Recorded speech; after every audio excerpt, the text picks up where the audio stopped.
The next type of cost structure that we're going to talk about is called interchange plus pricing. It's the second most common pricing structure on the market right now. Your tier pricing is by far the most common, but the second most common is interchange plus pricing. Now, let's go back to the example of the hat store.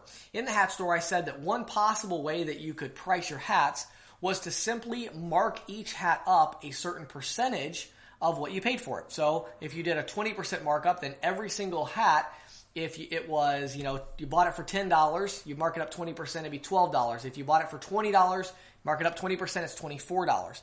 And the great thing about that cost structure is, as a business owner, your profit is always going to be exactly the same percentage. It's consistent. You know what kind of profit you're going to make. You're always going to make 20% on every single hat, because every hat you're marking it up exactly 20%. Whereas with tier pricing, you never really know. Sometimes you might make a little bit more, a little bit less, depending on how much you paid for the hat. Now, interchange plus pricing for merchant services takes the interchange rate that the processor is going to pay on that transaction. It increases it a certain percentage, a set percentage, and then it passes that through to the business owner. Now, the other thing in credit card processing that's great about interchange plus pricing, I'll give you the pluses and then the minuses here. So the good thing about it is it's very, very transparent. A lot of times business owners are wondering, they look at their merchant statement and they think, man, how much am I really paying here? How much is the company making off of my account? With Interchange Plus, it's very transparent because it shows you exactly what the credit card processing company had to pay for that transaction, and it shows you exactly what percentage they marked you up. Now, the bad side to that is that if it's a smaller business, many times it's a lot more complex. So when you look at the statement, even though it sounds simple, it looks more complex because instead of having 3 different rates, you might have 150 different rates, because every card that was run is going to be at a different rate because they're paying the interchange fee plus the markup. So it's a little bit more complicated when you look at the statement. It is a lot more cost effective for your larger businesses. So as a general rule, if somebody's doing $20,000 a month or more in volume, I highly recommend that they're on interchange plus pricing. It's usually going to be a better deal for them. If they're doing less than $20,000 a month in volume, between $10,000 to $20,000 a month, really they could be on either cost structure, and it just depends on your rates, what rate you're charging them as to which one would be more beneficial. If they do $10,000 a month or less, I would highly recommend tier pricing, just because it's simpler and it's usually more cost effective on these lower volume merchants.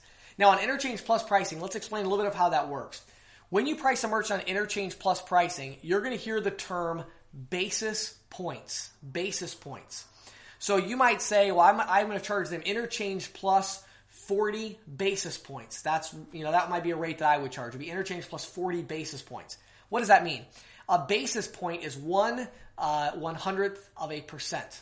Okay? So if I charge them 25 or 40 basis points, that means I'm charging them 0.40% or 0.004. Seems like a very low number, but it really does add up on these merchants. Let me give you an example. Let's say you had somebody that does $10,000 a month in volume, and you price them at interchange plus 40 basis points.